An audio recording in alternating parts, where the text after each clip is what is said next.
This episode of Making a Chef is brought to you by Broadcast Media Group is a full-service production company with a team of storytellers who create commercials, promos, web-based videos, and more. For more information about Broadcast Media Group, go to www.getbmg.com or call 662-324-2489. Video Magic 1 transfers home videos, tapes, and photos into DVD, CD, or digital files. For more information, go to www.videomagic1.com or call 662-320-9344.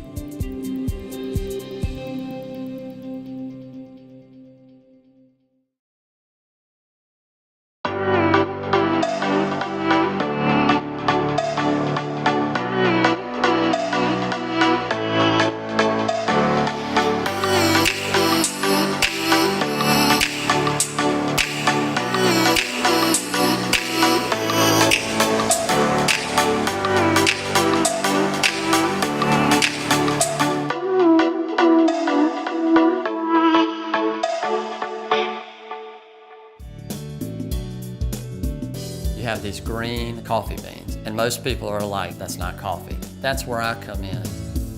They're starting to look kind of like pears. So it's this simple to roast beans. It's that easy.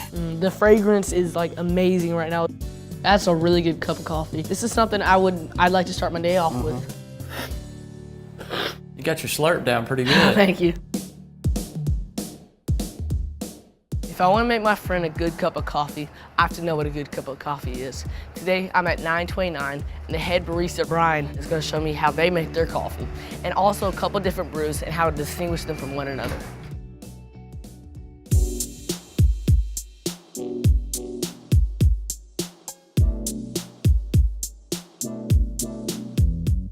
Hey, Mr. Brian, how's it going? What's up? Good, how are you? So I love coffee, all right? We have a coffee machine, punch a couple buttons, and it gives me coffee. How do you make coffee the right way? So there's a bunch of different ways. This is the main way we make coffee. It's espresso. So we have our espresso grinder that grinds the coffee super fine, so we get extraction really quickly. Okay. And then we put it into a portafilter, which has a super fine filter. Pressurized water comes through it, and then we get about 2 ounces of coffee in like 30 seconds. Espresso's really strong, isn't it? Espresso is about 10 times stronger than drip coffee. So you probably don't want to drink that by itself. Yeah, some people do drink it by itself. Oftentimes it's mixed with either milk or sugar or something like that. So first we're gonna weigh the coffee just to make sure we're getting the ratios right. So coffee's really exact and precise, isn't it? Super precise, super finicky, super hard to nail down. If you put too much coffee in espresso, what would happen? So if you put too much coffee in, you're just gonna get under-extracted coffee. And if you put too little in, you'll over-extract it and it'll be way too bitter. Okay.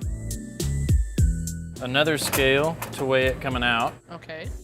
So we do 36 to 38 grams, which will give us about a 1-to-2 ratio of water to coffee. So is that a shot of espresso or? Yeah, this is a double shot of espresso. Okay. Steaming milk is just as complex, I guess, as pulling a shot. So we're gonna introduce air into the milk, and then we're going to incorporate it and heat up the milk to about 140 degrees Fahrenheit. Okay. So what drink are you making right here? This will be just a latte. A latte. So about a 1-to-6 ratio of espresso to milk. Super drinkable, super accessible. That little spout right there is where you get all the steam from? So there's a steam boiler that pumps out steam, heats the milk, textures it. We're putting 1 shot of espresso into a small latte. Okay. And then we'll just add the milk. So all this coffee, you know, is not exactly traditional. What happened to just plain old black coffee? Yeah, so we have a couple different options for black coffee. One thing we can do on the espresso machine is an Americano, which is just espresso and hot water. So it's similar to black coffee, but a little bit stronger. Yeah. We also have just huge batch brew coffee where we do about 10 cups at once. And then we have a single by the cup brewer system called a pour over. It's a little more intricate process. So how do you do that? Well, I can just show you over here. Awesome. Yeah.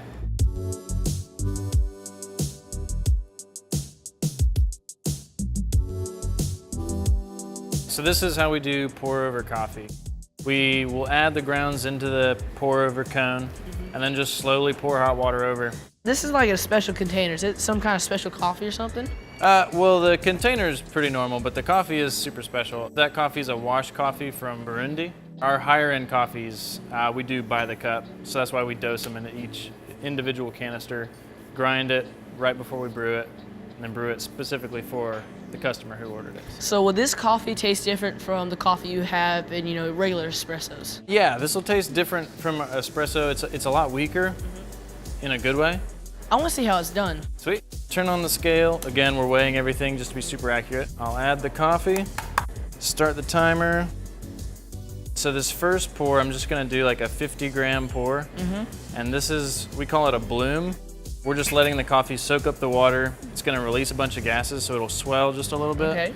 And it's also gonna saturate evenly so that as we continue to pour, it'll kind of extract everything all the way through the whole time. We'll wait to about 30 seconds, and then I'll pour another 100 grams, another 100 grams. So this way, all of the variables that affect coffee extraction, we can control. How common is this? Has this been done, for years and years, or is it, relatively new? Yeah, so this is really the first way people brewed just drip coffee before coffee makers and all that existed. But it kind of went out of style with the popularization of Mr. Coffee and all those kinds of things. And so it's really just come back in as a way to do by the cup coffee. So it's gaining popularity again, but it's by no means a new method, I guess. Okay. So it's done now. You ready to try it? I'd love to. Sweet. And then also, before we serve it, we'll give it a little swirl because it brews in layers. So the top's gonna be a little more bitter than the bottom. That's really good coffee. It's not like punch in your face, burnt kind of coffee that you get in a regular, Mr. Coffee drip machine. Right, yeah. Because we have a lot more control over all the variables, it's gonna be a lot smoother. You're not gonna get quite as much bitterness, and those tasting notes are gonna shine a little bit better as well. Normally, black coffee to me is not very drinkable. You kind of have to put milk and cream and all that, but I can just sit down and drink a cup of this plain. That's what we recommend most people do when they order a pour over is at least taste it before you doctor it up. You're more than welcome to doctor it up, but it does kind of speak for itself without it.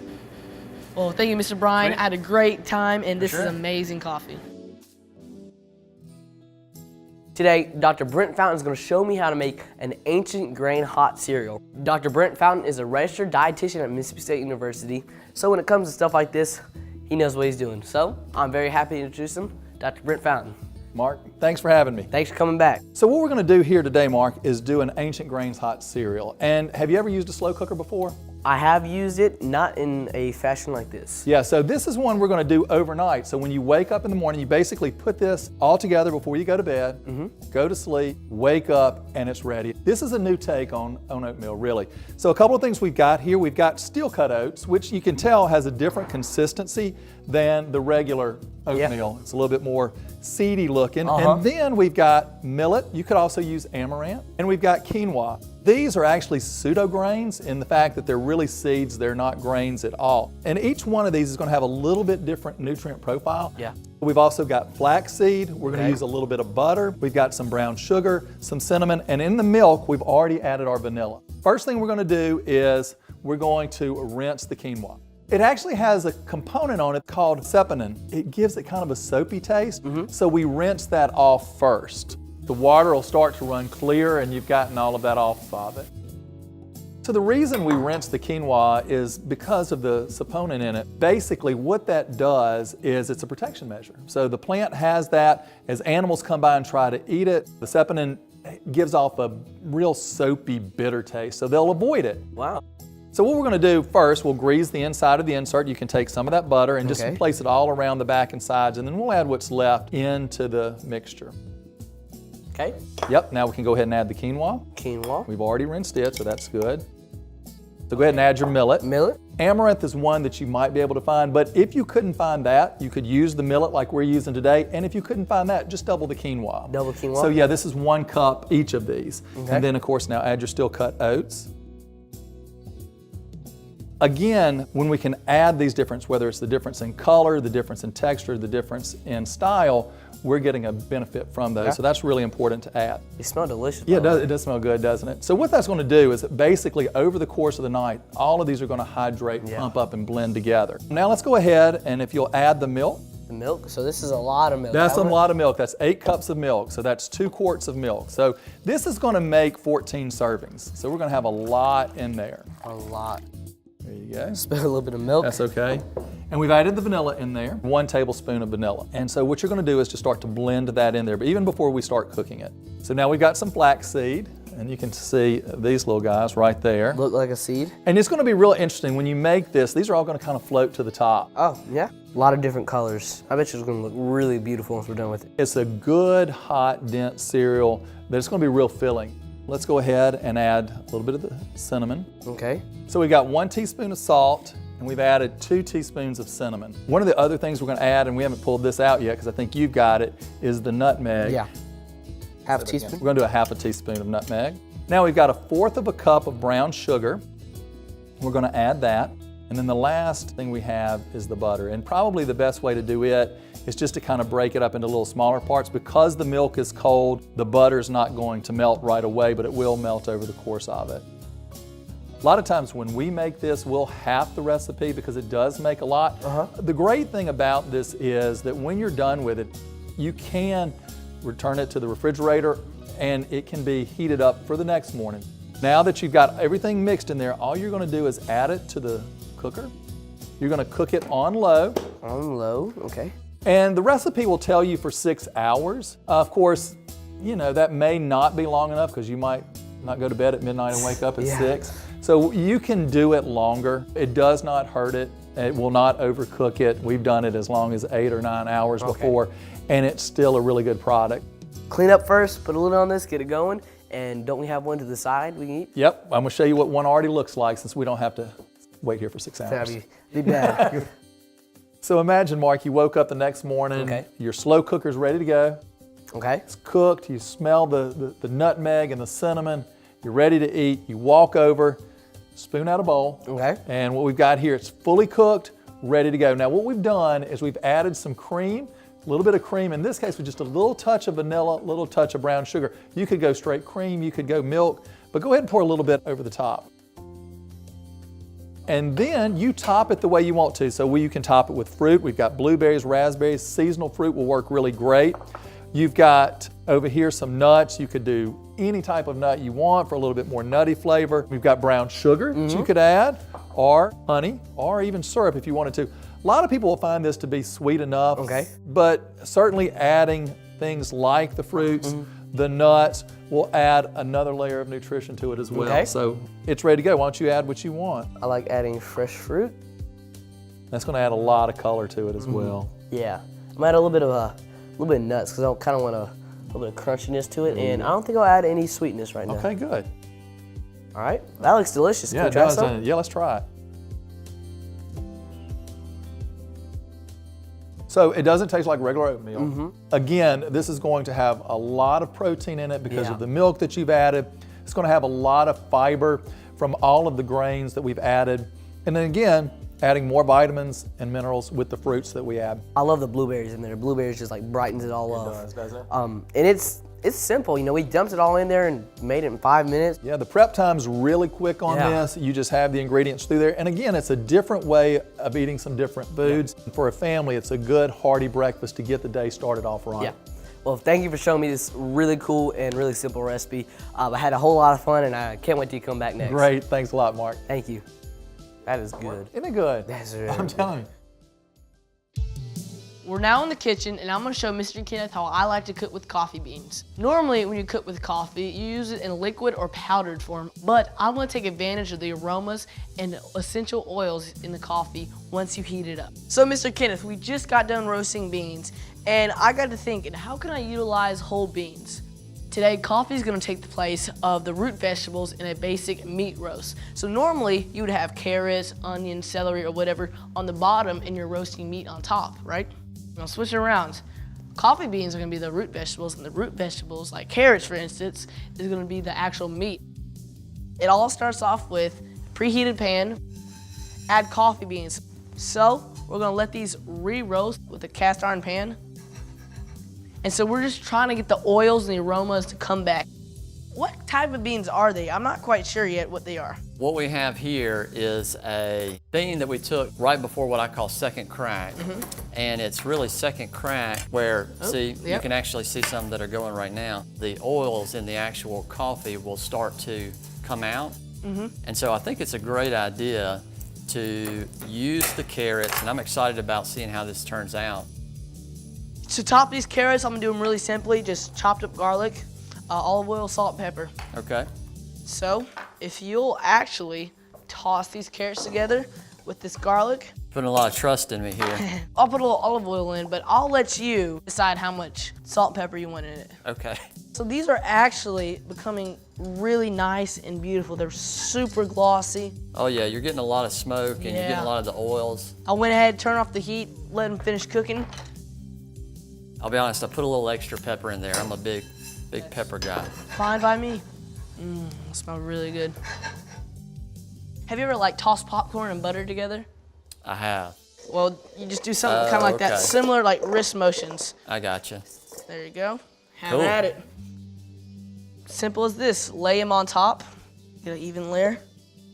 We're gonna roast these carrots at 250 degrees, 3 to 4 hours. After about 2 hours in, we're gonna put a lid on there because we wanna get color on. We just don't wanna burn them to smithereens. Gotcha. Yeah, because, you know, burnt carrots aren't good carrots. Right. So, Mr. Kenneth, it's been about 3.5 hours. Oh yeah. And as you can see, they're done. They smell great. You were saying earlier, why can't they have coffee scented candles like exactly? So there are so many chemical reactions happening inside a coffee bean when you roast it that it's almost impossible to capture all those in one artificial scent. And so that's why you don't see just straight up coffee candles. You may see hazelnut coffee or vanilla or mocha, but you're not going to see just coffee by itself. So pretty fascinating. Yeah, I actually never paid attention to that, but you said there's something like 200 different reactions. Right, at least 200 reactions going on. Wow, that's more than fingers I have on my hands and toes. So I'm gonna go grab some forks and let's have a taste test. Okay. So I'm gonna grab this one right there. So they smell kind of like coffee beans. That's good. It's like a slight aftertaste of coffee, you know? Still has that natural sweetness and like crunch as carrots always do. But roasting on whole beans is like a completely different, you know, it's like Candyland to me. Right, and I have never seen this, and so this is fascinating to me. And you can see on camera the oils and the shiny or the sheen from the coffee beans themselves, and some of that infused into the carrot. It's an amazing way to cook with coffee beans. And I can't wait till you see what we have next for you. I'm excited. This was great, Mark. Thank you. So far we cooked with whole beans, but what other ways can you incorporate coffee into food? Well, I'm gonna make a dry rub using ground coffee and a bunch of other spices, but we have whole beans. So Mr. Kenneth is gonna show me the high-tech way to ground coffee, because if this wasn't here, I'd use more on pestle and get an uneven grind, but can you walk me through what's happening in this machine? This is a burr grinder. There are burr grinders and there are blade grinders. Yeah. You're gonna get a better grind with a burr grinder, so it's probably worth, if they're willing to spend the extra 20 bucks or so to get a burr grinder. They don't have to get one this fancy, but this will give us the idea. So what we're gonna do is just simply put the beans in here Okay. and turn it on. Right, smell that.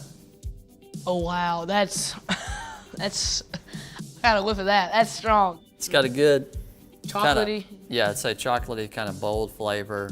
You're gonna teach me how to use that in our dry rub. So this is a really simple rub, and the coffee is gonna be kind of like a background player. It's not gonna be, you know, smack you right up in the face. These are all gonna meld together, not, you know, one-star player who's a ball hog. All starts off with 2 teaspoons each of onion powder and garlic powder, a teaspoon of mustard powder and smoked paprika.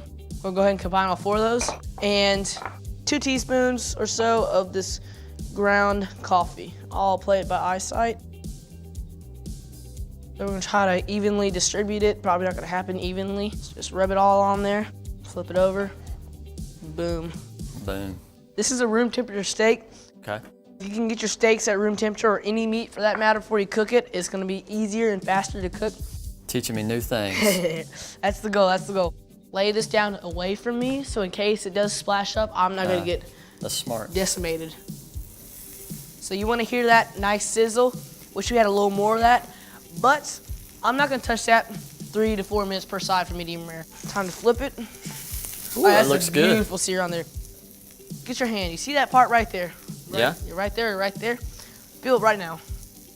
Unclenched is raw. Pointer finger to your thumb is rare. Middle finger to your thumb is medium rare. Okay. Ring finger to your thumb is medium. And pinky to your thumb is well done. That's crazy. So if you feel it right there, Okay.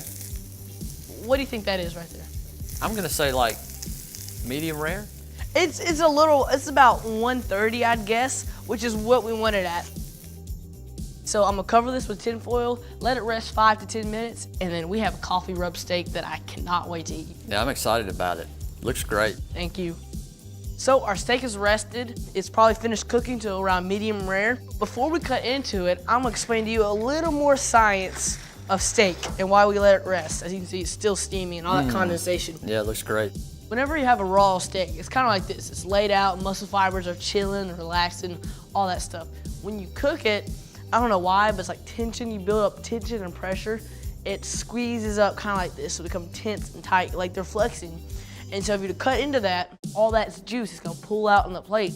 But if you let it rest, it'll relax slowly. And so about after 10 minutes, you cut into it, juices won't fly everywhere. So you're saying let it rest and it'll keep all of those juices in there. It'll keep much more than if we just cut into it straight off the grill. I guess let's cut into it, see how well I cooked it. Yeah, I think that should be well cooked. Oh yeah, Looks good. that is a medium rare right there. Mm-hmm. There you go, there's you a piece. It's like butter. Oh yeah.